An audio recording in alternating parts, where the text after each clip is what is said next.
एक बार फिर से आप सबों को जय मसीह की। Praise the Lord. कैसे हैं? आशा करता हूँ प्रभु ने आप सबों को अच्छे से रखा होगा। आज आइए फिर से एक बार हम परमेश्वर के वचन को हम सीखेंगे। मैं प्रभु के दास होने के नाते एक नए संदेश के साथ आपके बीच में परमेश्वर के वचन से बात करने के लिए जा रहा हूँ। आशा करता हूँ निश्चय जब आप परमेश्वर के वचन को सुनते हैं, संदेश को सुनते हैं, आशीषित होते होंगे, ऐसे मैं आशा करता हूँ। उसी आशा के साथ आइए हम आरंभ करें परमेश्वर के वचन को। जल्दी से हम परमेश्वर के वचन को पढ़ेंगे और मनन करने के लिए हम दूसरा कुरिन्थी उसके 8 अध्याय और 7 पद से हम आरंभ करने जा रहे हैं। वहाँ पर प्रभु के दास प्रेरित पौलुस जो है एक सब्जेक्ट के साथ बात करते हैं, वे है उत्साहपूर्वक दान देना, अर्थात परमेश्वर के चरणों में भेंट रखना परमेश्वर के राज्य की बढ़ोतरी के लिए। इस विषय के लिए जो है आज बहुत सारे लोग सही समझ और सही शिक्षाओं को नहीं जानते हैं और बहुत सारे गलत फहमी में और बहुत सारे लोग गलत तरीके से इसे समझते हैं कि हमें दान नहीं देना चाहिए, हमें भेंट नहीं देना चाहिए। मैं आज आपको इस सब्जेक्ट में बात करने के लिए जा रहा हूँ, दान देने की आशीष। प्रेरित पौलुस कुरिन्थी की कलीसिया को यहाँ शिक्षा देते हैं कि जैसे हर बात में अर्थात विश्वास, वचन, ज्ञान और सब प्रकार के यत्न में और उस प्रेम में जो हमसे रखते हो बढ़ते जाते हो, वैसे ही इस दान के काम में भी बढ़ते जाओ। संदर्भ में हमें यही शिक्षा दिया गया इस वचन के द्वारा कि प्रेरित पौलुस कह रहा है कि दान के विषय में भी तुम्हें बढ़ते जाना है, तुम्हें उसमें भी ग्रोथ करना है, उस भाग में भी बढ़ना चाहिए। आज हमारी सबसे बड़ी परेशानी क्या है जानते हो? हम सिर्फ सोचते हैं कि हमें प्रार्थना में बढ़ना चाहिए, विश्वास में बढ़ना चाहिए, प्रेम में बढ़ना चाहिए, वचन में बढ़ना चाहिए, ज्ञान में बढ़ना चाहिए, अभिषेक में बढ़ना चाहिए, अन्य भाषा बोलने में बढ़ना चाहिए। इस सब में बढ़ना चाहिए करके हम सबसे ज़्यादा ध्यान देते हैं और ऐसे ध्यान देना कोई गलत नहीं है, ज़रूर आप ये सब में बढ़िए। लेकिन इनके साथ साथ प्रेरित पौलुस कुरिन्थी की कलीसिया को कहते हैं कि तुम्हें भेंट देने में, दान देने में भी बढ़ना चाहिए, बढ़ोतरी होनी चाहिए, उसमें भी आगे आना चाहिए। क्योंकि बाइबल हमें सिखाती है, प्रेरितों के काम यदि हम 20 अध्याय 35 पद को पढ़ते हैं तो वहाँ लिखा गया है, लेने से देना धन्य है। बहुत सारे लोग हैं इस विषय में जो है आगे नहीं आते हैं, क्योंकि उन्हें लगता है कि हम क्यों आगे बढ़ना है, इसमें क्यों इसमें आगे जाना है, ऐसे सोच के जो है वे आगे नहीं बढ़ते हैं। लेकिन मेरे प्रियो, परमेश्वर का बेहतरीन एक स्वभाव है, वह है देना। यदि उसका अच्छा चित्रण और एक तस्वीर देखना चाहते हैं तो आप यूहन्ना की पुस्तक 3 अध्याय 16 को आप देख सकते हैं। वहाँ लिखा गया, परमेश्वर ने हमसे इतना प्रेम रखा कि उसने अपने एकलौते पुत्र को दिया। देना एक उसका बेहतरीन स्वभाव है, आरंभ से लेकर हमें दिया है। हमें अच्छे पेड़ पौधे दिए, हमें रोशनी दिया, हमें जो है सूर्य चंद्रमा दिए, हमारे जीवन को दिया, हमें श्वास देते हैं, हमें ऑक्सीजन देते हैं, हमें देखने की शक्ति देते हैं, छूने की, सूंघने की, उठने बैठने की, हर चीज़ वो देते हुए आया है और दे रहा है और देता रहेगा, उसका स्वभाव है। इसीलिए प्रेरित पौलुस को कहना पड़ गया कि लेने से देना धन्य है, देने वाले व्यक्ति धन्यता में आते हैं। इस विषय में जो है आप और मैं अच्छे से हम सीखें, समझें और देने के भाग में हम आगे बढ़ें। कई ऐसे विश्वासी लोग जो है देने के भाग में इसलिए नहीं बढ़ पाते क्योंकि उनके अंदर दुष्ट जो है स्वार्थपन को ले आता है, लालचपन को ले आता है, खुद के बारे में सोचने वाले स्वभाव को ले आता है, इसलिए वो नहीं बढ़ पाते। जब भी वे देने की कोशिश करते हैं, शैतान उनके कानों में फुसफुसाते हैं कि तुम्हें इतना देने की ज़रूरत क्यों है, कल ही दिए थे, अब आगे परसों क्यों देना है, फिर आप क्यों दे रहे हैं। परमेश्वर की आत्मा आपको सीमित नहीं रखता है कि सिर्फ आप संडे को दें। परमेश्वर की आत्मा आपको सीमित नहीं रखता है कि सिर्फ जो है आप एक विशेषता के साथ ही दें।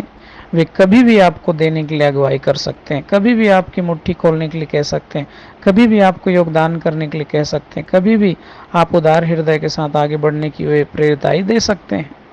लेकिन हमारा माइंड जो है सीमित है, सेट है। हमें लगता है हाँ रविवार जाना है और रविवार को जो है देना है, और वो भी कितना देना है वे भी घर से निर्णय करके जाते हैं कि 10 रुपये देना है, फटे नोट को देना है, या 1-2 रुपये को देना है, या फिर जो यूज़फुल नहीं है ऐसे गंदे चिथड़े नोट को देना है, या इतना ही मुझे रेगुलर जो है देना है करके लोग जो है परमेश्वर के राज्य में भेंट को रखते हैं। ये सब परमेश्वर की अगुवाई में होना चाहिए। क्या विश्वास में परमेश्वर की अगुवाई नहीं होती है? वचन के ज्ञान में अगुवाई नहीं होती है? परमेश्वर के अभिषेक में अगुवाई नहीं होती है? अन्य भाषा बोलने के समय अगुवाई नहीं होती है? क्या परमेश्वर के सामर्थ्य के काम करने में अगुवाई नहीं होती है? जब ये सब चीज़ में परमेश्वर अगुवाई कर सकता है तो भेंट देने के समय भी आपको अगुवाई करता है कि किस प्रकार देना चाहिए, कैसे देना चाहिए, कौन से मन से देना चाहिए, कितना देना चाहिए। ये सब को जो है परमेश्वर की आत्मा हमें अगुवाई करता है। लेकिन हमारे अंदर जो है इन दिनों कंजूसी की आत्मा काम कर रहे हैं, स्वार्थ की आत्मा काम कर रहे हैं, सिर्फ अपने बारे में सोचने वाली आत्मा काम कर रहे हैं। इसलिए इस भाग में हम आगे नहीं बढ़ पाते। लेकिन मेरे प्रियो, बाइबल हमें सिखाती है कि तुम में से ऐसा कौन है जिसने बिखेरा हो और बटोरा ना हो करके बाइबल हमें सिखाती है। जो जो व्यक्ति भेंट देते हैं, उदारता से देते हैं, बड़े रूप में देते हैं, बड़े पैमाने में देते हैं, जितना वो बोएगा उतना ही काटेगा। इसलिए प्रभु के दास प्रेरित पौलुस ने और कहा कि जिस नाप से तुम नापते हो उसी नाप से तुम्हारे लिए नापा जाएगा। यदि आप कम रूप में दे रहे हैं तो आपके लिए भी कमी है। यदि आप छांट छांट के देते हैं तो आपके लिए भी छटाई है। यदि आप जो है अपने स्वार्थपन से देते हैं तो परमेश्वर भी अपने स्वभाव को प्रकट करेगा। यदि आप सोचते हैं मुझे नहीं करना चाहिए तो परमेश्वर भी उसी रीति से सोचेगा। इसलिए आज इस दिन मैं आपको कहना चाहता हूँ प्रभु के दास होने के नाते कि हम भेंट देने में, परमेश्वर के उपस्थिति में उदार हृदय से रखने में कंजूसी ना करें, कंजूसी ना करें। हम बड़े उदारता के साथ हम जो है दें। आज कई ऐसे प्रभु के दास दासी हैं, कई ऐसे प्रभु के बेटे बेटियां हैं जो ऑनलाइन टीचिंग करते हैं, शिक्षा देते हैं, प्रार्थना करते हैं और लगातार विश्वासियों के लिए जागते रहते हैं, लेकिन उनके लिए कोई भेंट नहीं रखते हैं। उनके लिए कोई जो है योगदान नहीं भेजा जाता है, कोई उनके लिए हेल्प नहीं भेजा जाता है कि पास्टर जी आप आगे बढ़िए, हम आपके लिए योगदान भेज रहे हैं, बहन आप आगे बढ़ते जाइए, हम आपके साथ हैं और आपके लिए हम भेंट भेज रहे हैं। ऐसे किसी का हृदय और मन नहीं होता है। उनको लगता है कि जिनके चर्चे हैं, जिनके बीच में हम जाते हैं, उन्हीं के बीच में हमें भेंट रखना चाहिए। लेकिन बाइबल हमें क्या शिक्षा देती है कि जो मजदूर हैं उनको मजदूरी मिलनी चाहिए, मजदूरी मिलनी चाहिए। और आज बहुत सारे लोग हैं जो इस प्रकार नहीं करते, जबकि परमेश्वर सुविधा दे के रखा है। ऑनलाइन का समय है, आप जो है फ़ोन पे कर सकते हैं, पेटीएम कर सकते हैं, गूगल पे कर सकते हैं। कई रीति से जो है आप योगदान को, आप भेंट को प्रभु के दास दासी के आप पास भेज सकते हैं, उनकी सेवकाई के लिए भेज सकते हैं और उसके राज्य में बढ़ने के लिए उसे आप सहायता दे सकते हैं ताकि वे और अच्छे से सेवा को कर सकें।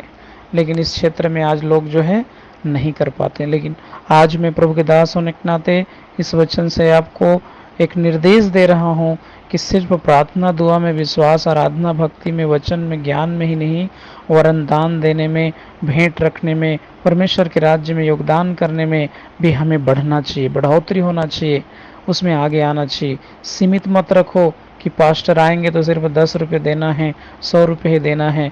क्या पता परमेश्वर की आत्मा उस समय आपको बोल रहा हो इन्हें भरपूरी से और दे, ज़्यादा दे इन्हें। कई ऐसी चीज़ को परमेश्वर आपके अंदर डालता होगा, लेकिन ये सारी चीज़ों को हम अमल नहीं करते हैं। लेकिन आज प्रभु के दास होने के नाते मैं आपको बोलना चाहता हूँ कि इस क्षेत्र में भी ही हम आगे बढ़ना है। सो एक छोटा सा संक्षिप्त संदेश मैं आपको दे रहा हूँ, इसका भाग और बचा है, आप वेट करें। मैं आपको और भी आने वाले दिन में इस सब्जेक्ट से आपसे बात करूँगा ताकि आप इसे पूरा सीख सकें। सो मैं आशा करता हूँ निश्चय प्रभु ने आपसे बात किया होगा। आइए मैं आपके लिए छोटी सी दुआ करता हूँ। सर्वशक्तिमान परमेश्वर यहोवा, प्रभु यीशु मसीह के नाम से आज जितने भी जो इस वचन संदेश को सुन रहे हैं प्रभु, उन सबों के हृदय को ऐसे खोल दीजिए कि अपार हृदय लेकर वे आगे बढ़े उस क्षेत्र में जिस क्षेत्र में भी शिक्षा दिया गया। वह भेंट प्रभु परमेश्वर आप हमें सब कुछ दिए हैं, हमें भी उसमें से उदारता के साथ बड़े पैमाने से हमें देना चाहिए। ऐसे प्रभु हमें शक्ति दीजिए खुदावन। सत्रदास होने के नाते सभी प्रियजनों को, बड़े बुजुर्गों को, छोटे जवानों को, नए पुरानों को, सबको मैं आपके हाथ में दे रहा हूँ। या जितने भी किसी भी क्षेत्र से इन वचनों को सुन रहे हैं उन सबको मैं आपके हाथ में दे रहा हूँ प्रभु। सबको आशीष दीजिए। धन्यवाद। प्रार्थना सुना यीशु मसीह के नाम में मांगते हैं, आमीन।